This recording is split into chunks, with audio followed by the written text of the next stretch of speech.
Okay, well, thank you everyone for coming out. Today we've got a pretty fun presentation. We have Dr. Whitney Rutledge from Prairie Wellness Center out to talk about functional medicine. So Dr. Whitney, thank you for stopping by and taking time out of your day to talk to us.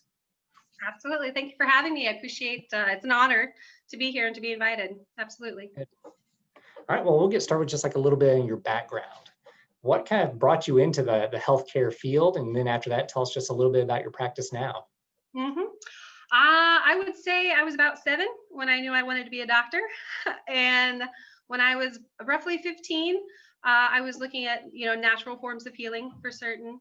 And I wound up kind of with life experiences. I ended up getting my doctorate in chiropractic, and then furthering that on doing what's called a DAPC, which is the Diplomate of American Board of Chiropractic Internists. So doing internist work through that, and then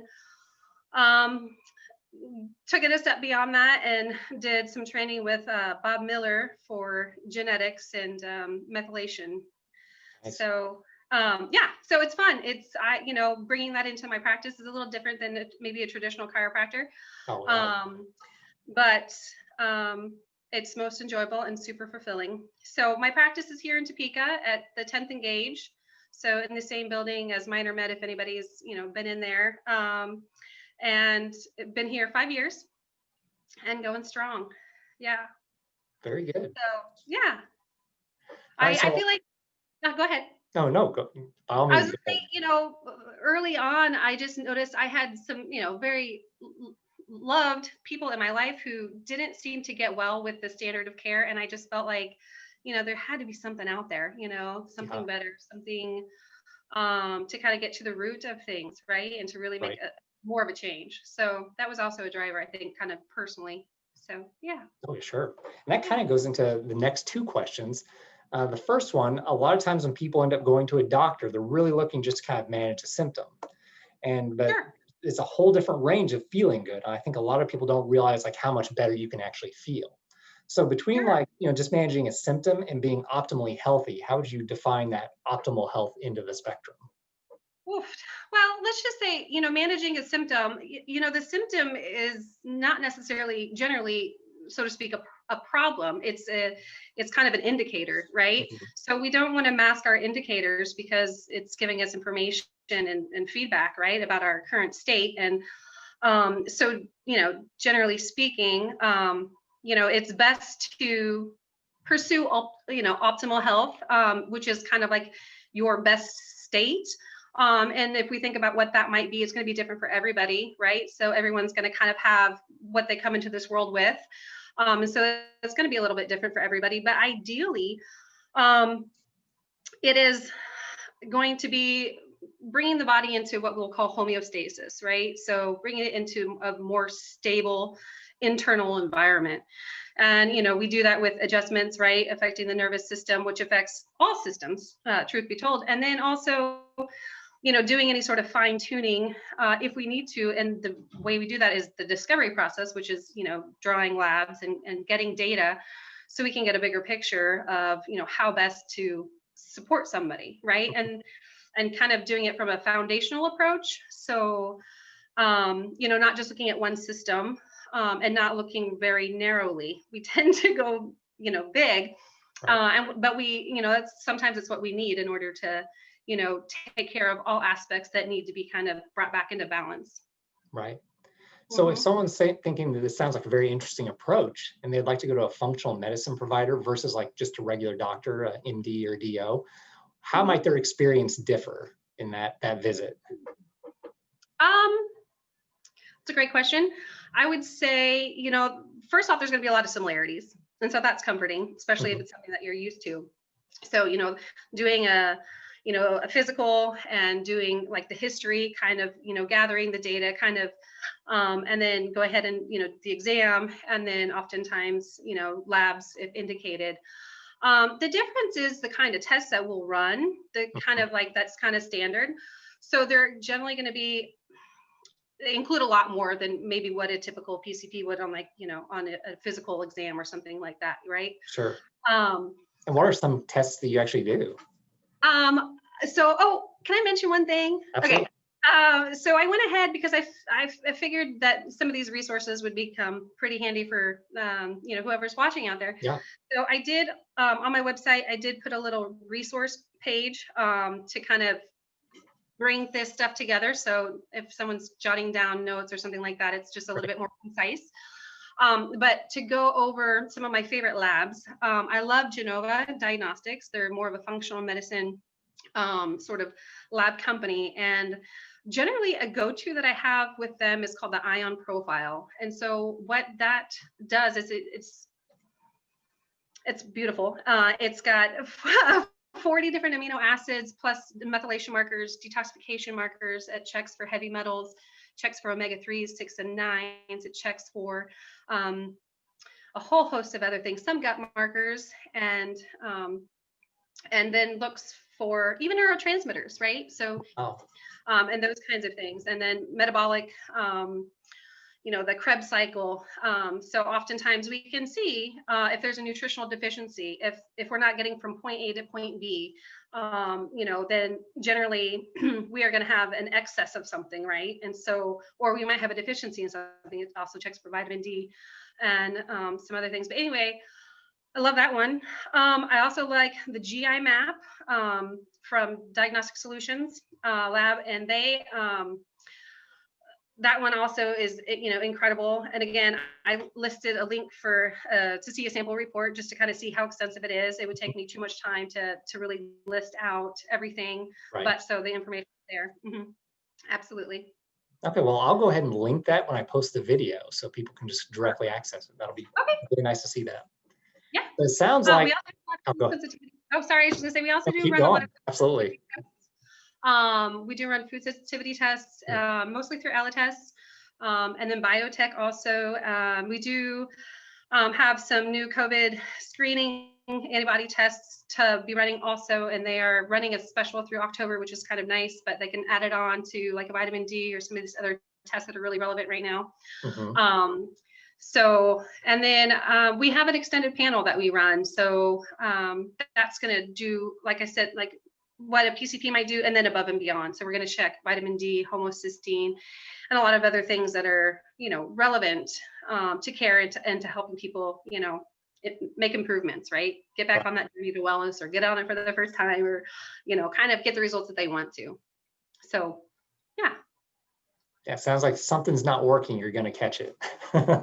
Yeah.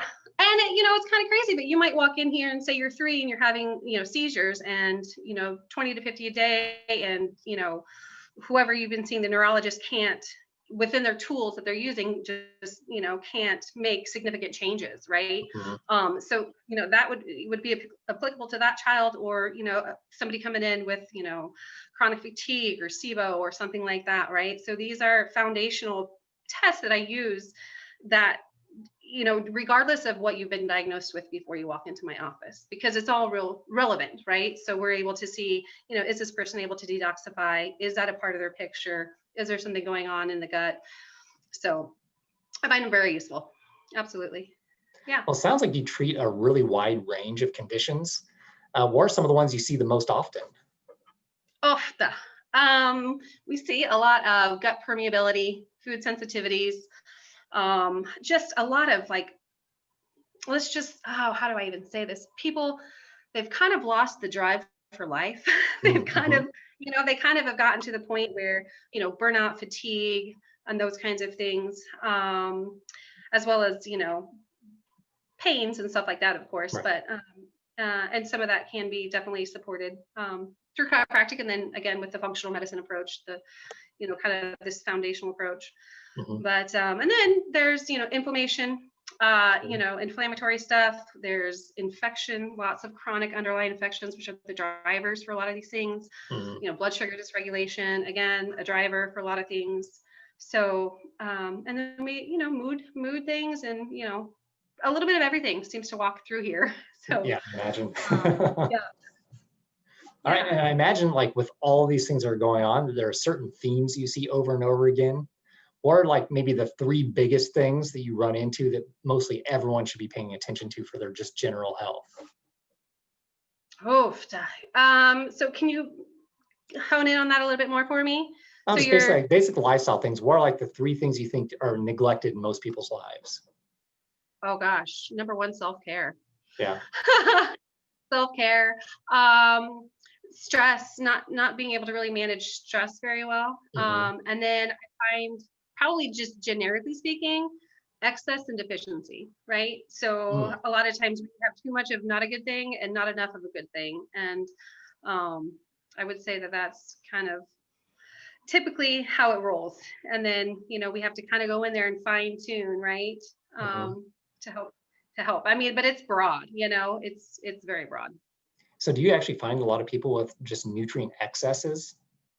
So we won't call it, when I say excess and deficiency, I specifically more nutrient deficiency, and the more of like an excess of like a metabolite that basically in excess. I mean, think about it. Like most things, like the body likes to live in a certain range. Call it temperature, call it pH, right? So sometimes like when we run those tests, right, and we see that there is a biochemical like metabolite that's not being processed and it's just in excess. Like if you Mm, have let's say you have a, overload of histamine, right? I mean, so too much of, I mean, histamine is good for the body. I mean, it is good, but too much of it in excess is not. And so when I refer to excess, I refer more to things that can be problematic. sure. So glutamate, right? Hmm. Glutamate, good. In excess, neurotoxin, right? So those kinds of things. Um, Peroxynitrate, you've got these free radicals, right, in the body, right? And so the body can utilize them, and we make them all day long. And we can utilize them to combat things like foreign pathogens, viruses, and those kinds of things. But when we get into a cycle to where we're overproducing, right, and then they get to where they become more monstrous, and they're not just a 1-to-1 ratio, but they're like a 10,000 to 1 ratio. Like for every one molecule it can go after 10,000 of the good guys. That's problematic. That's where we start to see just kind of breakdown of all kinds of different systems. And so that's what I mean by excess, and you know you name it, excess. um Lifestyle measures also, right? Sure. Oh yeah. Yeah, but never too much water. That's probably rare. All right, another thing that you hear a lot about, but a lot of testing doesn't happen. You mentioned you might have some additional training on is genetics. A Yes. lot of people feel like if they've had relatives that have certain health problems and they're starting to develop the risk factors, it's just like a sentence that they're going to get that. That Yeah. how can lifestyle interact with that? Yeah. I'm not so certain that it's a life sentence. Mhm. I definitely think it's a blueprint potential, but it's not a guaranteed. No two children out of the same family are going to have the same genetic makeup, and so therefore, you're not 100% at the same risk. And there are things that you can do right above and beyond, as far as lifestyle measures, as far as nutrition, and those sorts of things to help of the function of, let's say, different genes, right, to Mhm. work them into your favor. Absolutely. I do feel like I get a lot of patients that come in here with this mindset very narrow, that like so many generations and and so for me, and I'm like, God, we got to tell a new story. Right. You got to get a new story. I mean, I say that all day long. I'm like, you're putting more resistance on your path. What's, like, so not, so that's just, and that's coming from, my understanding and the science behind it, but then also the power of the mind, right? So to create that, right? To kind of narrowly focus on that as a possibility. Yeah, definitely. So, Another interesting thing for me, at least, just coming from like a nutrition background, is there's no shortage of different diets out there right now. And okay. it's as confusing as politics, but it's like on one hand, you've got like a vegan diet that's really high carbohydrate. And then on the other Hmm. hand, you've got a ketogenic diet that's very high in fat, very, very low in carbs. And Yes. the funny thing is, both of them claim to like have the same benefits to people. It's like they're going to cure the same illnesses, all that kind of stuff. But obviously, it's not going to really work the same for everyone. So, two questions I have is number one, what are some themes that healthy diets mostly have in common? And then number two, how would someone be able to determine an ideal diet for themselves? Okay. So for one, let's say whole foods, right? Something that when you're eating it, it looks very much like what it looked like when it came out of the ground or lived on the ground. That goes without saying. And of course, organic non-GMOs are going to be better than, you know, your processed foods with the trans fats and all those kinds of things. I mean, some of these things are like, no brainers, you know, to some degree, Sure. right? I mean, they're not always the choices that we make, right? We live in a fast-paced world with Yep. the, you know, standard American diet as it is. So there's no one size fits all with anything. Right. And the first thing you got to get out of your head is that there's a one size fits all for anybody. And then, you know, because your girlfriend on Facebook, it really worked for her. Now you're trying it. Now you're not getting the same results. There are reasons for that. And likely they come, you know, from the inside, from your genetic potential, right? And from the nutrients and all these other things and your lifestyle and your stress and all those kinds of things. You know, somebody who's doing the ketogenic diet, who's not really seeing the benefit, not really getting the energy, not really doing those things, that person might have an issue with carnitine, right? So carnitine is going to bring the fats into the mitochondria, create that energy. And if that's not happening, it's happening in the cytosol and it's creating beta oxidation. And so you've got some stress, right? When you thought you were doing a really good thing for yourself, right? There's also the issue of, you know, having to kind of detoxify, right? When you're, you know, losing fat, you know, when the fats are releasing the toxins, which are stored in the fats, right? Then that can become problematic as well. And so making sure that you primed your pump before, not after, but before, right? But we get really eager to like jumpstart and do new things, you know? And so is there a one size fits all diet? Not in my mind's eye. Yeah. So say somebody's needing some blood sugar dysregulation or regulation, right? So say we put somebody on like a 14-day kind of detox, so to speak, right? Nothing super heavy, but what we're going to recommend is something that's kind of like a modified paleo ketogenic, right? And that is going to also include removing the top 5 foods that people tend to have a food sensitivity to. You know, corn, gluten, dairy, soy, and eggs, right? And just removing those foods, and then, you know, putting in whole foods, taking out sugar, especially, right? And those kinds of things can be game changers for people, and at least set the tone to remove enough of the inflammation that we can actually see what's going on underneath. So see because that might be contributing to you know, some of the data that we get back. And so we then need to reevaluate and see, okay, so after we clean up the diet, after we take out the sugars, after we get things kind of back under control, a little bit closer to homeostasis, right? Then, you know, is there some underlying other thing, you know, contributing? So I don't specialize in diets. And in fact, I hope it's okay if I put a shout out right here, if that's okay. Sure, absolutely. Somebody in our local community. Okay, so Michelle Brown, I think you know her. Okay, she's at She'll be doing a talk later. Good. So, you know, I like to defer to her when it comes to like this kind of day-to-day diet stuff. I feel like I do more critical care, like nutrient therapeutic doses and really kind of, but when it comes to these kinds of things, you know, Michelle is wonderful, great. She's written her own book. She's, you know, she's a great resource for the community and she's free.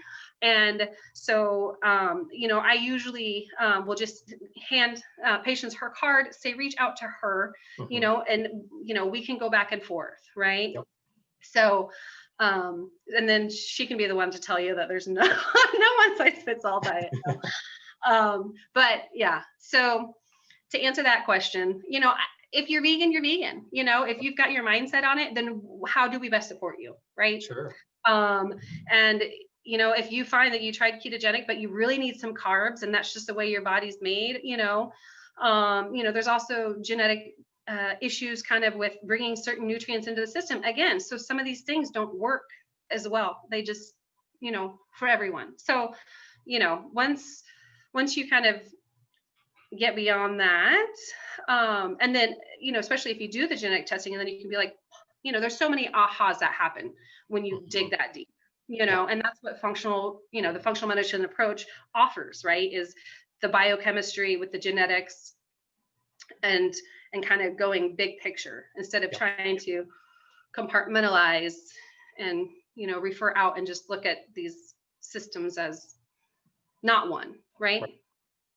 I think another important thing you brought up that people sometimes overlook when they're very serious about eating healthy is that you're supposed to feel good when you eat healthy.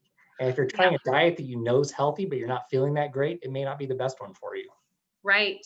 That's a really good point. That is a really good point. And sometimes we're stubborn enough that we want to keep trying, or we don't, seek out some help, seek out some answers, some whys, I remember seeing a gal had posted, she had a food sensitivity and she was like, lettuce, lettuce is bad for me. And I thought, it's not, it's lettuce for right now, but let's be, the truth is it's the gut, it's the gut. Partially digested foods are getting into the bloodstream, creating, that inflammatory response. Eventually one day, yes, you'll have your salads again, but a bigger picture, it's not that lettuce is bad. Right. Just want to put that out there. No, the same thing with like carbohydrates and fats. People think they just can't do them. And it's like, really, if you're healthy, you can metabolize carbohydrates and fats. Body should be able to adapt on that. Right. So yeah, it's a temporary fix, moving into a direction where you can have a more balanced approach. Yeah. All right, another question that's really relevant on a lot of people's minds. With the fall coming up, how can we support our immune system with lifestyle measures? Good sleep hygiene, right? Yeah. Good sleep hygiene. That's where the healing happens when you're sleeping, right? For the most part. So having good hygiene with sleep and getting adequate sleep. I also think getting, vitamin D levels checked and making sure that you're at optimal ranges is key. And then, for my patients, especially those that are in schools or, in medical facilities or, around other people at all, there are some broad spectrum antivirals that I recommend, and that can, young as 3, right? Just for daily maintenance. So basically it has the ability to identify when viral particles enter the system, and it has the ability to unravel the capsid off the outside, which is kind of difficult for the body. And then, basically eliminates it for you. And I find that most people that are doing something like that, something prophylactic, something that's supportive for the system, they find that, people around them might be getting sick, but they're not, or, and those kinds of things. So generally speaking, I do something like that. And if, they've got a viral load already, then we're doing lysine and some other things, but, get some fresh air, get some vitamin D, get some sunlight, and those kinds of things. But, right now there definitely are some prophylactic recommendations set up that I feel like are, it can't hurt, right? So taking quercetin, vitamin D, vitamin C, and some other things, just in the space of the time that we're living in, for certain. So, every day before my kids go to school, my kids are in school. And, every day before they go, they're getting their vitamin D and their broad spectrum antivirals, and, they've got their own personal hand sanitizer that's, so we just build them up from the inside out, right? Yeah. Sounds like a good plan. Yeah. All right, well, that is the end of the questions I had. So we're going to go ahead and open it up. Dana has already submitted one here. So she wants to ask about if you could touch on hormones a little bit. Her doctor doesn't really like checking them just because they change so much. But she wants to know what your take is on that, and then hormone replacement therapy. Okay, so I'll speak to, they do change a lot. And I would say that if we're looking at like a pyramid, we want to check in and hone in on blood, liver, gut, and some other things before I would go to that. I've had, people come in and they're like, I feel like it's hormonally related. It's with my menses or this or that, the other. I said, where's our foundation at? Because until our foundation is sound, blood sugar regulation, those kinds of things, you don't want to just go to that farthest outer part, knowing that there are other things that larger contributors to that end product, if that makes sense. Yeah. Yeah. And then, if you find that there is an imbalance, do you recommend replacement therapy? I haven't. Mm-hmm. I haven't. It's not something that I've really dealt with as far as that's concerned. Yeah. Do you find that you can get that balance using other lifestyle means? Yeah. Okay. Yeah. Because there's so much stuff going down, going on underneath those layers, if that makes sense. Right. Yeah. Yeah, absolutely. Yeah, and we can test. I mean, I test hormones. We can do that. We have the Dutch test, and a whole host of other ones, male, female. But again, methylation and some of these other things are so key, and knowing the genetics and knowing how the body is or is not detoxifying, endogenous, exogenous. It's bigger picture. And I find if you can get those other things moving and grooving, there is a place for hormone replacement. I'm not doing it. Not to say that there's not somebody else out there. Sure. Personally, for me, it's just not something that I'm seeing in my practice that we're having to get there. So the hormone can a lot of times be like the symptom rather than the cause of whatever's going on. Right. Yep. Makes sense. Yeah. Hope that answers your question. All right. Are there any other questions that people have that they've thought as we've gone through this presentation? Hey, this is Krista. Hey, Krista. Hey, I have a question about just food popularity or trends, I guess. Like the latest thing that I've been hearing about that is what you're supposed to start eating is like mushrooms.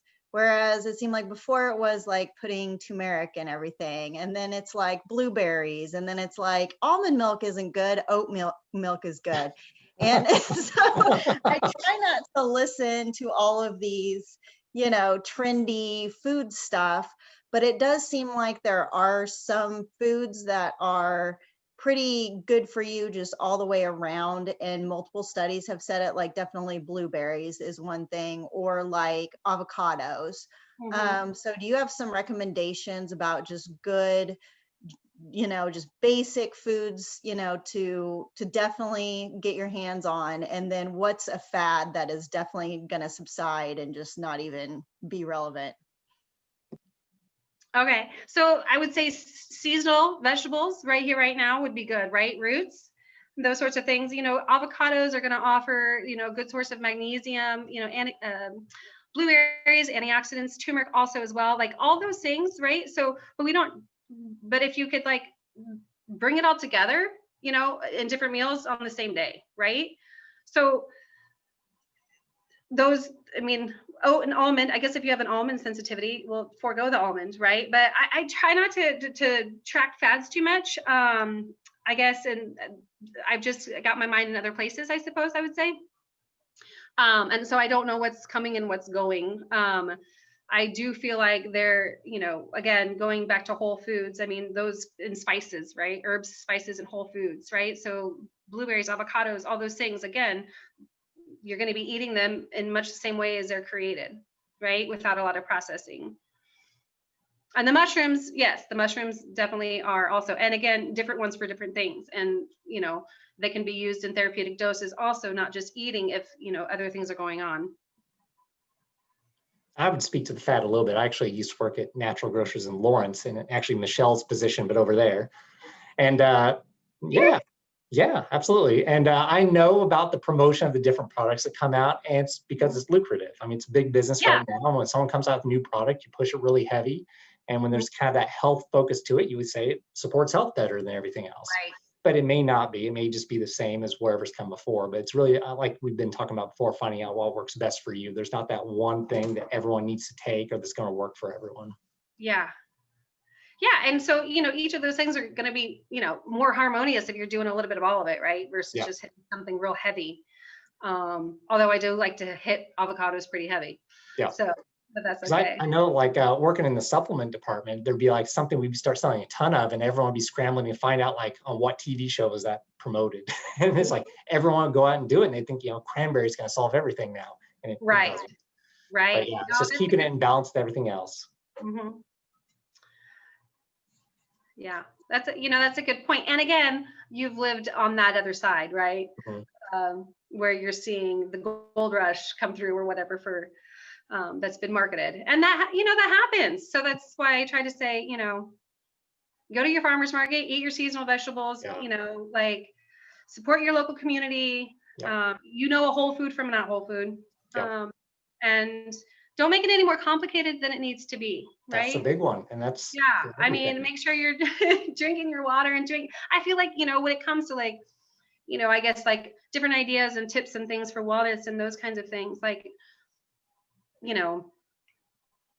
there are a lot of good ones, you know, but I think that it's making those smaller changes more consistently, right? You know, like if you're making sure that you're getting good nightly rest and getting adequate water and getting adequate activity and sunlight, I mean, you're doing a lot better than a lot of other people. So micro fine tuning it into like the exact, you know, foods to eat. What do you feel like eating that day? You know, and is it a whole food? Like, have fun, enjoy.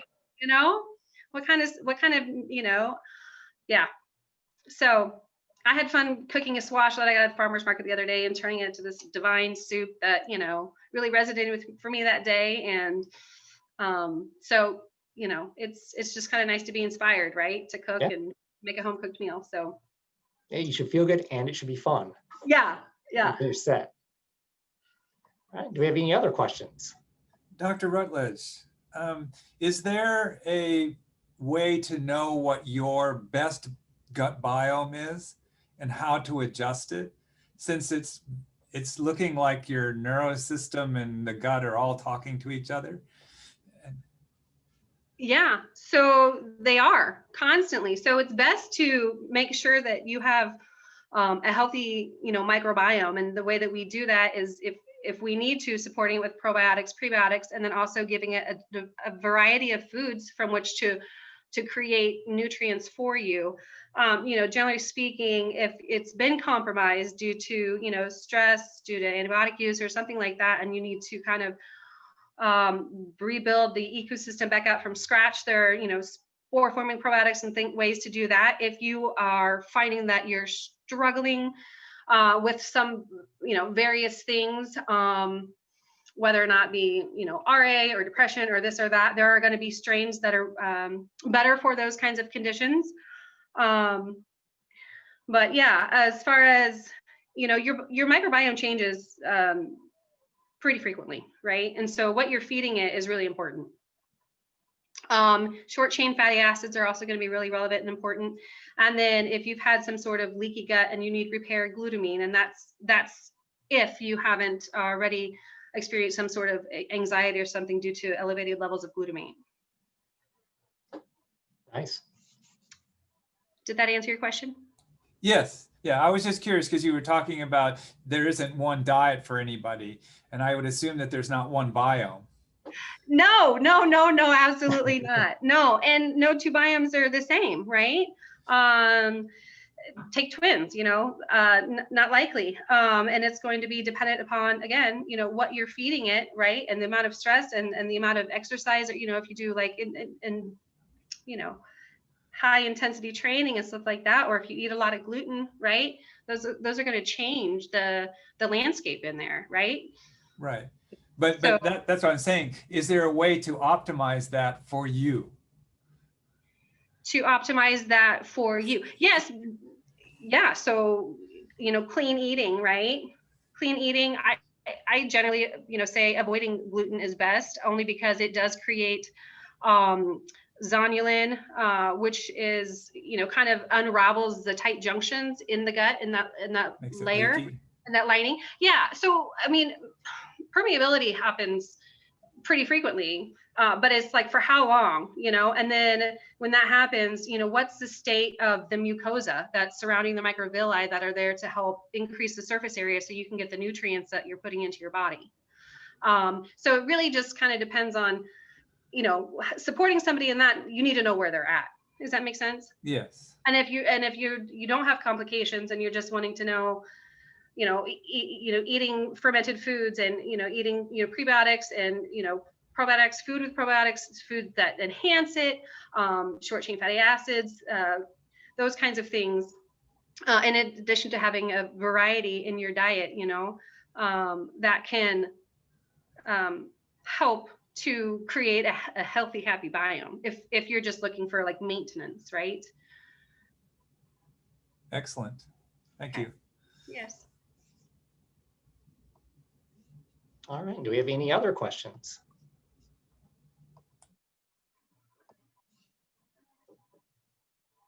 Well, if not, you can always reach out to Dr. Whitney later as well. If someone did want to get in contact with you to talk more or to maybe schedule an appointment, how would they go about doing that? They could go a number of ways. Truth be told, if they prefer email, I can be reached by email, phone. I can be texted and called. Yeah, I mean, what else is there? Oh, and then, booking online is really easy. You can do that from the website, Facebook. No, I'm not very active on Facebook. I prefer that people directly reach out to me via the phone line. I do post articles there that when I get nerdy and I find something that's awesome, I post You've it. got some great articles up there. Yeah. But yeah, other than that, and again, if you want to post the number and the website, Will do. and the emails listed, so I don't have to spell it out. Right. Sounds good. Okay. All right. Okay. Well, thank you for taking time today. It was really nice talking to you, and It's been I'm fun. glad everyone stopped by here too. Yeah, thank you. Thank you very much. It was an honor. So Great. everyone have a great day. Thank you. Yeah. Thanks a lot, Thank everyone. you.